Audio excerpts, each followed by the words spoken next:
et à toutes, ça va? Oui. Bienvenue à Nancy, donc je me présente, je suis Mélissa Danilo, j'ai 21 ans 3 quarts, voilà. Je suis originaire du territoire du Saintois, en Meurthe-et-Moselle, je suis ancienne membre de la commission jeunesse du département et je suis participante aux actions de famille rurale depuis mon enfance. Bonjour à tous, Cyril Conradi, chargé de mission à la Fédération Famille Rurale de Meurthe-et-Moselle, en charge des actions des territoires, des relais familles et de la fabrique d'initiatives citoyennes. Ensemble, nous allons très rapidement vous montrer un échantillon de la dynamique partenariale de la Fédération Famille Rurale de Meurthe-et-Moselle, allant des actions de nos territoires, aux projets relais famille, aux différentes coordinations comme la parentalité et la petite enfance. Ça vous va? Oui. Bon, c'est pas parce que nous allons vous présenter les choses très rapidement aujourd'hui que nous ne pouvons pas prendre le temps de vous les expliquer plus en détail par la suite. C'est pourquoi, si une action ou un projet vous intéresse, vous pourrez par la suite vous tourner vers nos collègues de la Fédération pour plus d'informations. Ça vous va? Oui. On y va? Oui.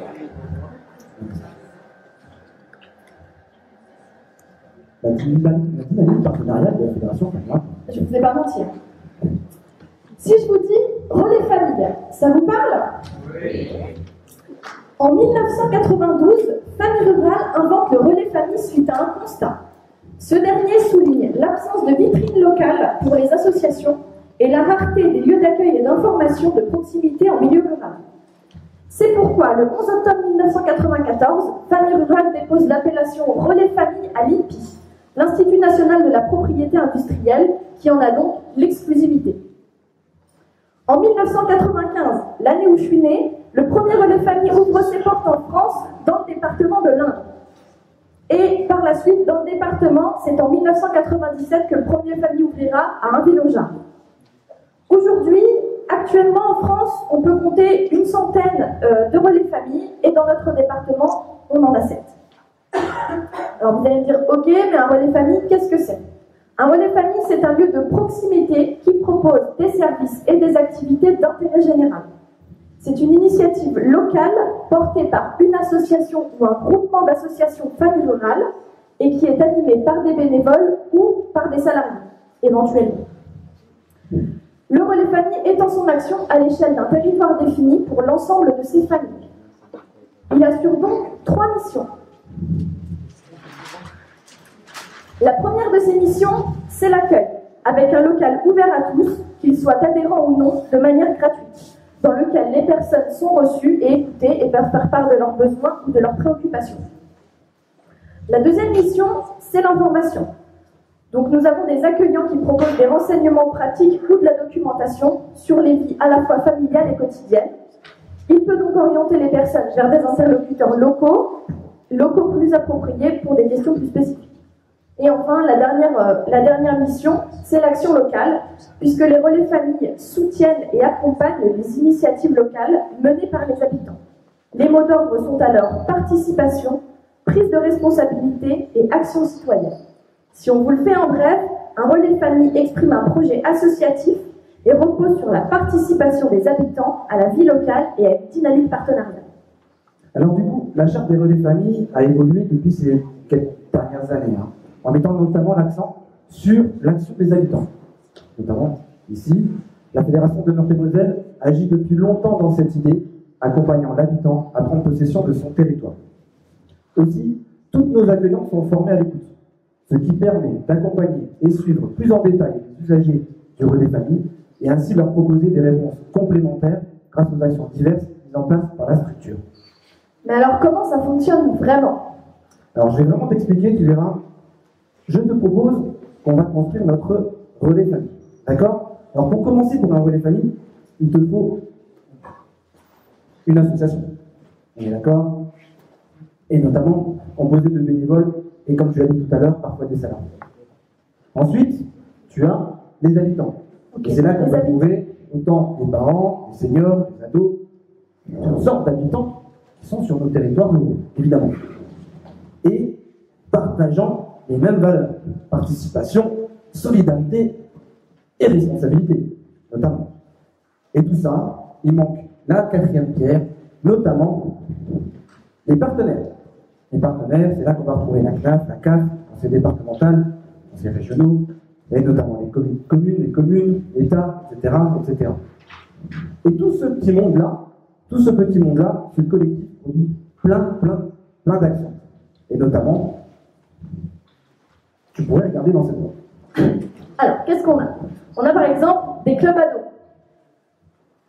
On a aussi des cafés-débats.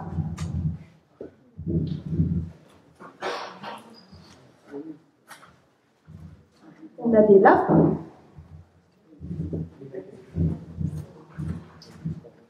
De l'aide aux devoirs.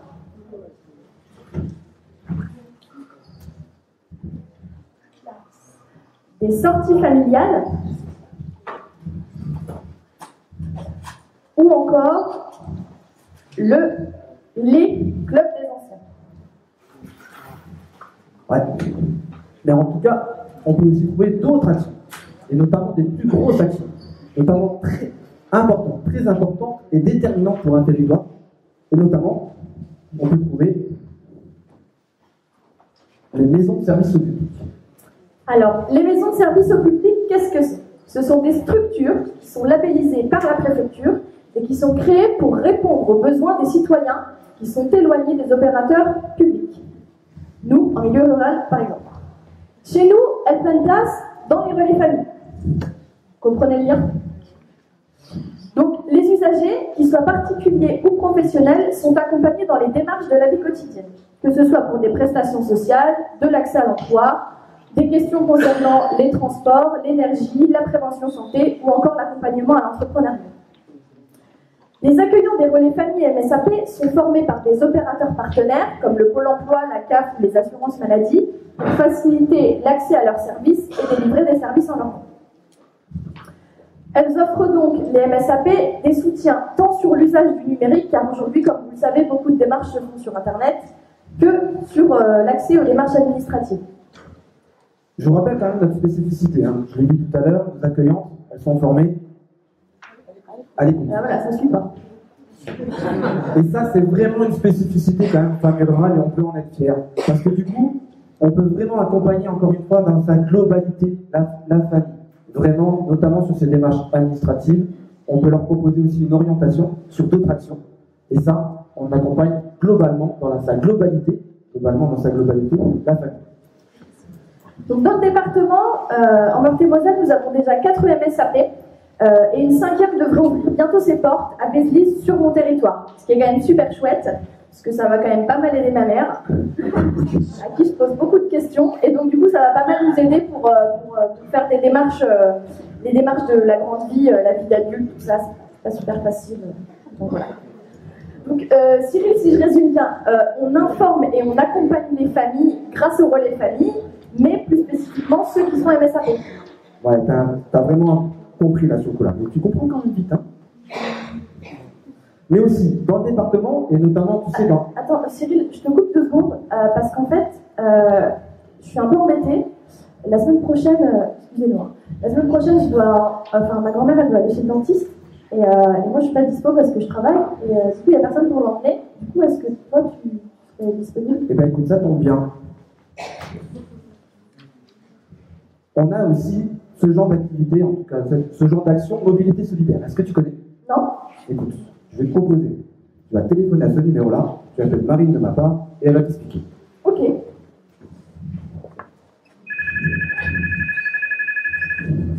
Oui, bonjour, c'est Marine du relais famille à Colombey-les-Verts. Oui, bonjour, je vous appelle pour un petit renseignement. Je vous explique rapidement la situation. La semaine prochaine, ma grand-mère doit se déplacer et personne n'est disponible pour l'emmener. Du coup, on va parler du dispositif mobilité solidaire et j'aimerais bien savoir comment ça fonctionne. Alors oui, effectivement, c'est bien une aide au déplacement pour les habitants, sous certaines conditions. Donc effectivement, au-delà du transport à transport propre, on en parlait, effectivement la création de liens sociaux et les rencontres que les déplacements peuvent générer. Il y a certains critères pour bénéficier de cette aide, notamment celui de la commune d'habitation. Quelle commune habite votre grand-mère? Elle habite à Vézelise. Bah, tout à fait, elle habite une commune qui fait partie du territoire concerné. Est-ce qu'elle dispose d'un véhicule au sein du foyer? Non, pas du tout. D'accord. Bon, ce que je peux vous proposer, c'est de prendre vos coordonnées, ou celles de votre grand-mère, et de vous envoyer un dossier d'inscription. Oui, vous avez une adresse mail à laquelle je peux vous contacter pour des informations complémentaires ou pour revenir vers vous? Oui, tout à fait. Alors, c'est mobilité.solidaire@famillerurale.org. Effectivement, c'est une action qui est portée par Famille Rurale. Donc, on est polyvalent. Hein. Il y a plusieurs actions qui sont mises en place sur le territoire pour différents publics, différents tranches d'âge. Enfin, voilà, vous pourrez découvrir nos autres actions par la suite. D'accord, et bien merci pour toutes ces informations. Je reviens vers vous au plus vite.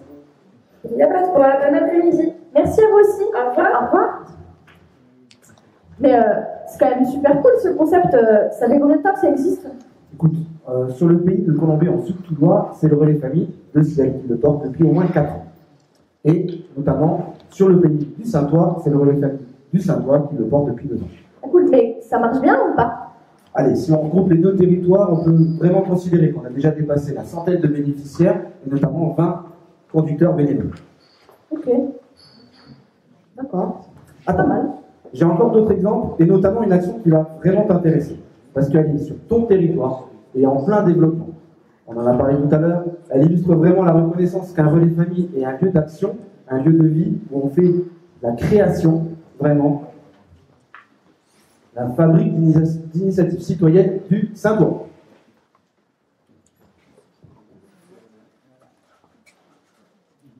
Les fabriques d'initiatives citoyennes mettent les citoyennes et les citoyens en mouvement et font vivre la République en impliquant la population.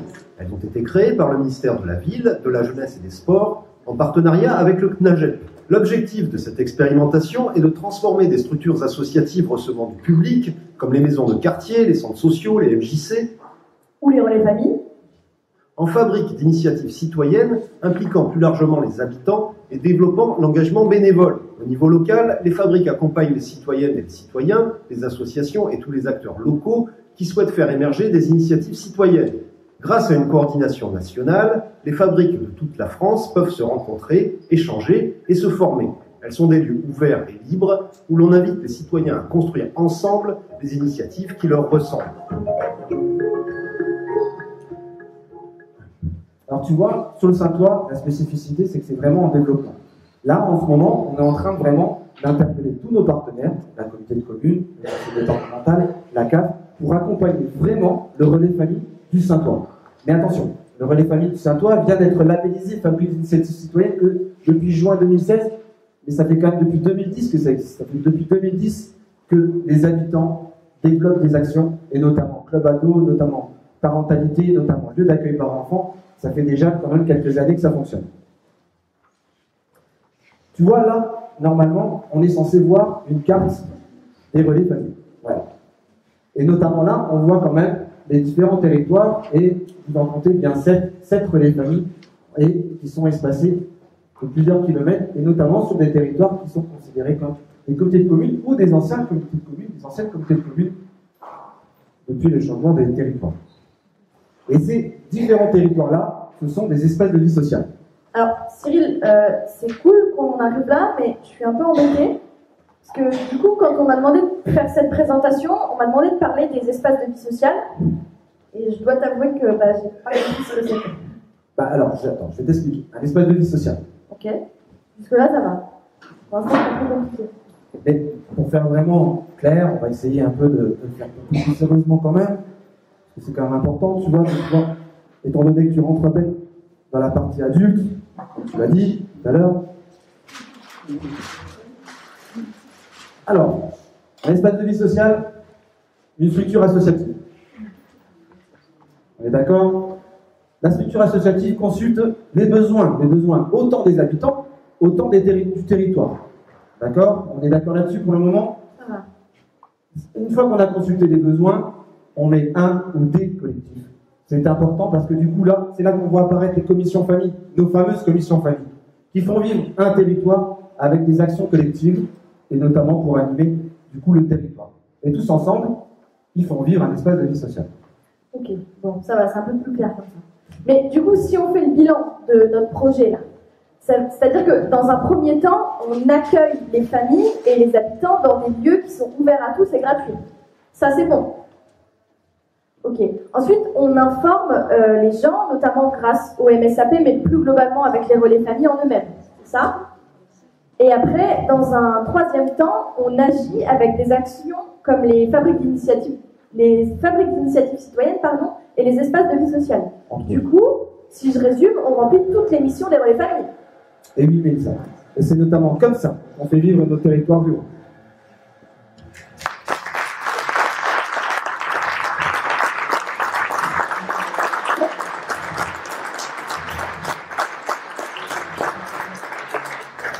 Attends, je reviens là-dessus. Désolée, mais tous les relais familles sont espaces de vie sociaux? Parce que là, il y en a deux, là, celui-là et celui là-haut. Tu ne me les as pas présentés comme des relais familles, mais du coup, qu'est-ce que c'est? Tu as raison de revenir là-dessus, en fait. Effectivement, les deux territoires que vous voyez juste au-dessus, là, tout à l'heure, la carte, elle a disparu, ils apparaissent maintenant ici, sont des espaces de vie sociale, mais il n'y a pas de relais famille. Et on n'a pas besoin d'être un relais famille pour porter un espace de vie sociale. Là-dessus, on est d'accord. La spécificité des deux territoires-là, c'est qu'ils sont à la fois espaces de vie sociale, et tout à l'heure, M. le Président Mathieu Klein nous a exprimé les CAJT, contrats d'animation de jeunesse et territorialisés. Effectivement, ces deux projets-là, qui sont différents, sont regroupés sur un même territoire pour autant, tous les deux, animer le territoire. Ça, c'est vraiment une spécificité en Meurthe-et-Moselle. Comme il l'a précisé tout à l'heure, les contrats d'animation jeunesse et territorialisés, toujours un peu compliqué de trouver le territorialisé qui arrive après, c'est un regroupement, en tout cas historique, des 5 fédérations d'éducation populaire avec le conseil départemental qui a créé, donc du coup, les CAJT. Dans les CAJT, ce qu'on veut, c'est rassembler les énergies des élus locaux, des associations, des acteurs de la jeunesse sur un territoire donné pour mettre en place un projet éducatif d'animation jeunesse. Ah oui, et nous, à la Fédération de Meurthe-et-Moselle, comme notre spécificité, c'est d'accompagner toute la famille, on a ces deux territoires-là qui sont à la fois espaces de vie sociale et CAJT. Et ils sont co-animés à la fois par la fédération départementale et par une association locale, c'est ça? Exact. Et on a différents partenaires qui interviennent du coup sur ces deux territoires-là, espaces de vie sociale et CAJT, deux projets qui se ressemblent, comme des collectivités locales, communes et Comcom. Sans eux, on ne peut pas avancer. Conseil départemental de Meurthe-et-Moselle, la CAF et anciennement le conseil régional. Un peu de la même façon. Alors, je vous propose, si vous avez des stylos, un petit papier, de prendre note, parce que là, je vais vous faire vraiment un cours magistral. Un peu de la même façon, après la circulaire du 7 février 2012, le CIMAP instaure la mise en place des instances de pilotage existantes, CDSP, CDHJE, en les regroupant en commission de soutien départemental de services aux familles. Elles élaborent un schéma départemental de services aux familles. Attendez, n'oubliez pas, non plus les autres schémas, le schéma départemental enfance-famille, le schéma départemental d'amélioration d'accessibilité des services au public. Ça va? Cyril? Vous n'avez pas compris? Ok. Cyril, j'ai rien compris. Ok, c'est pas grave. 22 ans, je vais t'expliquer un peu plus J'ai facilement. 21 ans, 3 quarts. Allez, c'est vrai. Il faut juste que tu comprennes un truc. C'est que nous, on fait la fédération de Meurthe-et-Moselle. En fait, depuis plusieurs années, notre conseil d'administration s'est vraiment positionné d'une façon très très forte pour qu'on soit vraiment présent sur tous les comités de pilotage de tous ces schémas départementaux. Ce qui permet maintenant, aujourd'hui, d'une façon assez fière, de dire qu'on est quand même reconnu maintenant. Reconnu notamment sur nos actions parentalité et petite enfance. Et on est devenu vraiment un acteur majeur là-dessus. D'ailleurs, sur un département qui comporte 5 territoires. Sur les 5 territoires, la Fédération familiale de Meurthe-et-Moselle porte la coordination petite enfance de 3 territoires et la coordination parentalité sur 2 territoires. Mais du coup, ça consiste en quoi, cette coordination? Vraiment, pour de vrai. Attends, on va aller chercher le mot coordination. Je vais le faire lire. Alors, coordination, nom féminin du latin coordinatio, dérivé de ordinaire avec le préfixe co indiquant la réunion. Là, c'est bien. Action de coordonner qui permet, facilite et ordonne des entités à travailler ensemble. La coordination permet de réunir et mettre en réseau tous les acteurs de la petite enfance et de la parentalité, du coup, d'un territoire autour d'une même table et l'animer dans le but de se connaître, d'échanger, de mutualiser des pratiques et des moyens et de construire des outils et des projets en commun. Cette démarche est menée par un collectif sous l'autorité du préfet de département en coordination avec la CAF et le conseil départemental. Du coup, Monsieur Delgrande, président de la CAF de Meurthe-et-Moselle, une petite question pour vous.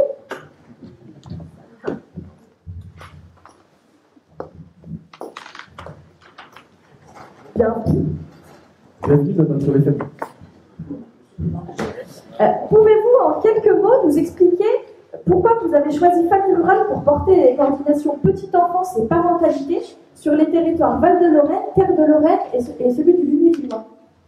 Écoutez, déjà, Famille Rurale, je vais dire un mot quand même, parce que moi j'étais à l'heure, vous avez commencé avant, je tiens à le préciser. Donc j'étais à l'heure précise, donc ça a un peu désorganisé mon intervention, vous le comprendrez. Donc bonjour mesdames et messieurs, monsieur le président, madame la présidente, madame la conseillère départementale, mesdames et messieurs, on va voir les qualités. Alors simplement, il faut savoir qu'en Meurthe-et-Moselle, Famille Rurale est quand même omniprésente. Il faut savoir que la CAF, toute action confondue, verse quand même à l'ensemble de Famille Rurale Meurthe-et-Moselle 1 510 000 €. Donc c'est pas un petit chiffre, quoi. Hein. C'est pour ça que ça me permet aussi de recadrer un petit peu le départ. Bon, la CAF est un partenaire financier important. Tout d'abord, ce que je voulais dire, c'est qu'il est vrai, il est important pour nous qu'on ait des associations telles que Famille Rurale. Pourquoi? Pour que le milieu rural se développe.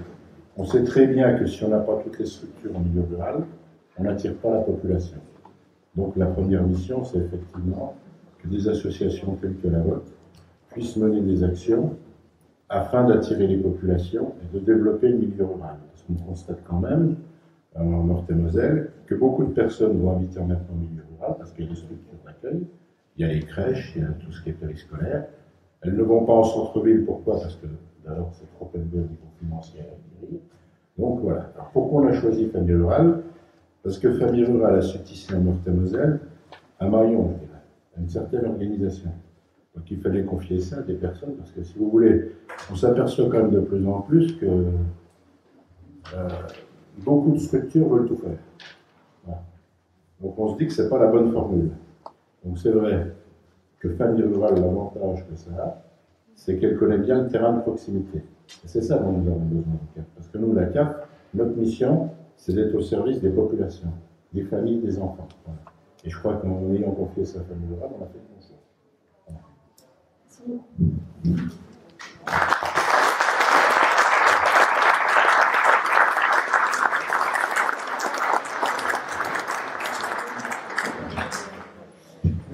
C'est vrai que, après tout ce qu'on vient de dire et tout ce dont on vient de parler, je prends vraiment conscience de la reconnaissance et de la diversité des actions Famille Rurale sur nos territoires. Parce que ce que je ne vous ai pas dit, c'est que moi j'ai grandi dans l'association Famille Rurale de mon village et avec cette association-là, j'ai pu faire quand même pas mal de projets et monter pas mal d'actions. Bah, tu sais, Mélissa, le soutien à la vie associative, c'est le cœur de notre métier depuis 68 ans en Meurthe-et-Moselle. Patricia, notre présidente tout à l'heure, nous a précisé tout à l'heure 76 associations, plus de 5000 familles adhérentes. Et toutes ces personnes-là, vous voyez ça sur la carte, il faudrait qu'on aille un peu plus quand même dans le nord de notre département. On voit qu'il y a quand même une petite scission, mais bon, c'est l'histoire de notre Meurthe-et-Moselle aussi. C'est comme ça. Chaque association est quand même différente. Et comme a dit Monsieur le Président de la CAF, c'est plusieurs projets qui en font qu'un seul sur le soutien de la vie familiale, le soutien vraiment de nos familles en milieu rural. Et ça a permis de développer au fil des années des actions pour répondre aux besoins de son territoire, et notamment sur notre département. Du coup, une petite question pour vous, Madame la vice-présidente du Conseil départemental, Agnès Marchand. Pourriez-vous nous décrire les liens particuliers entre notre fédération Famille Rurale de Meurthe-et-Moselle et le Conseil départemental? Là ou là? Comme vous voulez. Comme tu veux. Merci, Monsieur le Président. Vraiment, je suis ravie de vous accueillir, Monsieur le Président de la CAF. Madame la...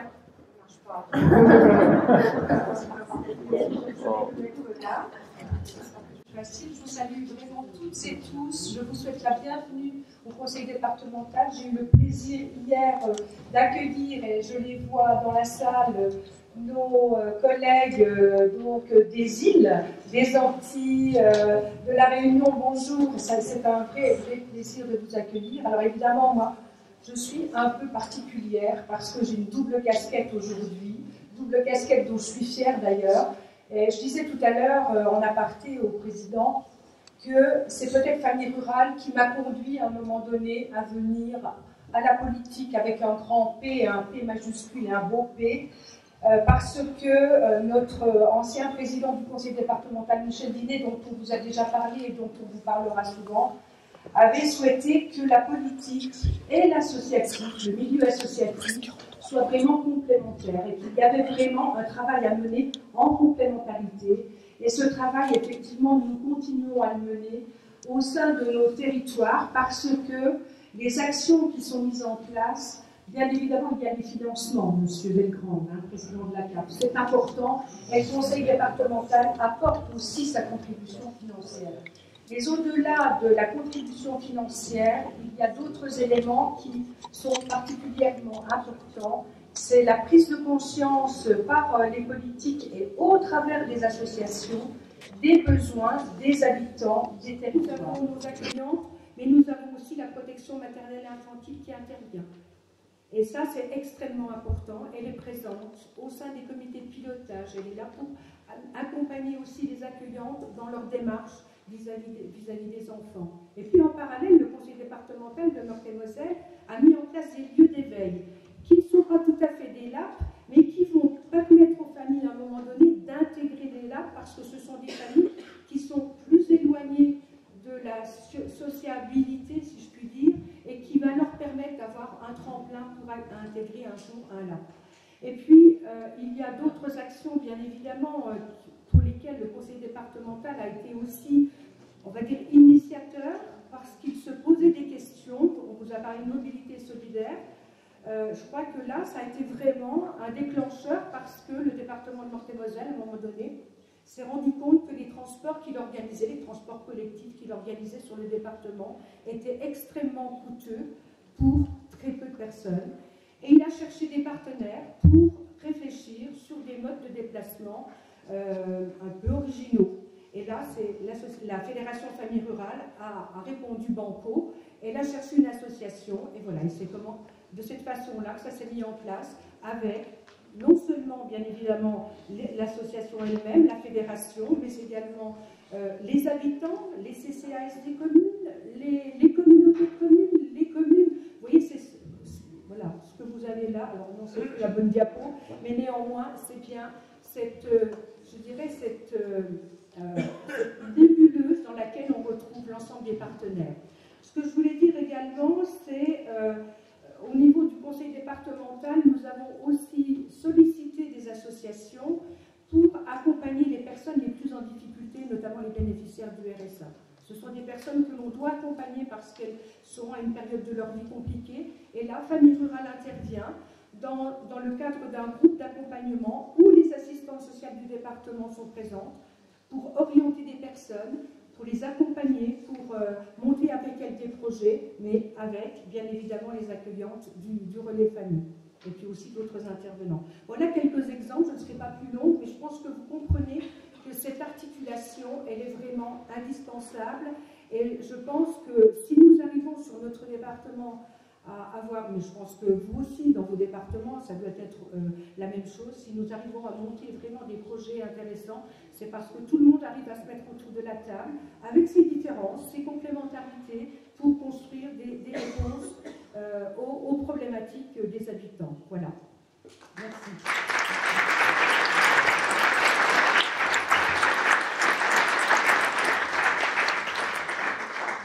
Merci beaucoup, Madame la Vice-Présidente, pour votre intervention.